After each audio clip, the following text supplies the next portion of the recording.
Corte de gastos no governo federal. O governo finalmente anuncia corte de gastos para poder conter aí o ânimo do mercado, empurrando o dólar para cima, uma série de desconfianças em relação a falas do presidente da República e desconfiança em relação à disposição do governo de colocar as contas em ordem. Dívida pública batendo recorde, déficit público batendo recorde. A Selic parou de cair outro dia, a gente tem trazido essa informação por aqui e é muito importante você ficar ligado no que está acontecendo nas finanças do nosso país. O ministro Haddad, a ministra Tebet apresentaram para o Lula aí as possibilidades de corte de gastos, que a gente também já tinha trazido aqui outro dia, dizendo que a Tebet disse que na mesa tinha várias possibilidades de cortar gastos. O Lula, desesperado então porque o dólar chegou a bater 5,70 esses dias, reuniu a equipe e determinou corte de gastos. O Haddad anunciou mais de 25 bilhões de reais em cortes em despesas obrigatórias. É verdade. Nós vamos listar para você onde esses cortes podem acontecer, tá certo? Eles podem acontecer dentro do orçamento desse ano ou podem acontecer para os próximos anos. E uma dessas coisas é que o governo pretende cortar a vinculação do salário mínimo de vários benefícios temporários. Quer um exemplo? Seguro-desemprego. Quer outro exemplo? PIS, abono salarial. E eu vou mostrar aqui para você. Lembrar para você que aqui embaixo tem link do empréstimo do FGTS, da antecipação do saque aniversário e outros links que podem ser do seu interesse também. Agora vai vendo aqui comigo o que a Infomoney chamou de cardápio do corte de gastos do governo federal. Aqui está vendo a Tebet batendo um papo com o Haddad. A Tebet é ministra do Planejamento, o Haddad é o ministro da Fazenda. Você se segure na cadeira, meu amigo, porque os cortes não serão brincadeira. Pelo menos as propostas não são brincadeira, tá certo?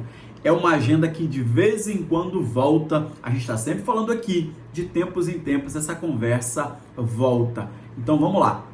Segundo a matéria, que é um cardápio indigesto. A primeira coisa são pisos constitucionais. O governo tem que gastar um mínimo constitucional com saúde, um mínimo constitucional com educação. E uma das alternativas é justamente retirar essa obrigatoriedade ou reduzir a obrigatoriedade. Alô, pessoal da saúde, alô, pessoal da educação. Aprovar essas coisas no Congresso é muito difícil. Essas coisas elas têm um lobby muito pesado. Mas agora na segunda você vai prestar bem atenção. Abono salarial. Do ponto de vista técnico, existe uma visão clara na equipe econômica de que há ineficiências em programas como o abono salarial. Eu sempre digo aqui que todo governo recebe esse tipo de diagnóstico, dizendo que é um programa ineficiente. Você aí do PIS, presta atenção, que consiste no pagamento de um salário mínimo anual a trabalhadores que recebem em média até 2 salários mínimos de remuneração mensal de empregadores que contribuem para o PIS ou para o PASEP, no caso do servidor. Olha só, a leitura de que o abono salarial, além de ter alto impacto sobre as contas públicas, seria regressiva. Ou seja, não contribuiria para reduzir a desigualdade social no país. A Dilma fez a mesma coisa e tirou, e o PIS se tornou proporcional, deixando de atender as camadas mais pobres da população.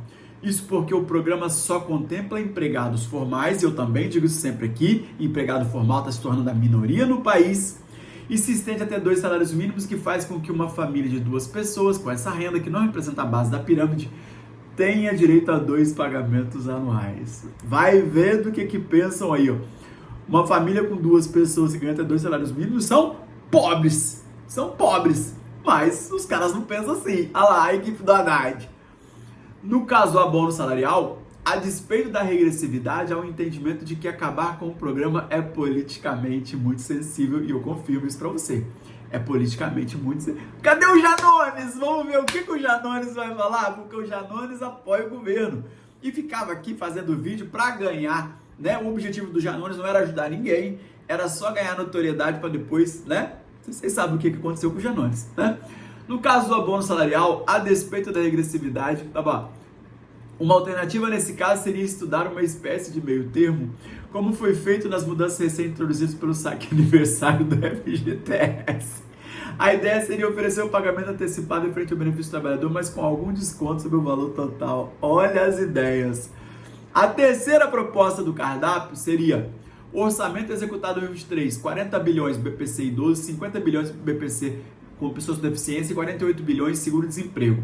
Desvincular esses benefícios do salário mínimo. A nova regra de reajuste do salário mínimo, né, de reajuste real do salário mínimo que existe, também tem pressionado o orçamento. Ué, foi o próprio governo que criou, vinculou um aumento do salário mínimo a um aumento da inflação, né? Eles criam a armadilha para eles mesmos, né?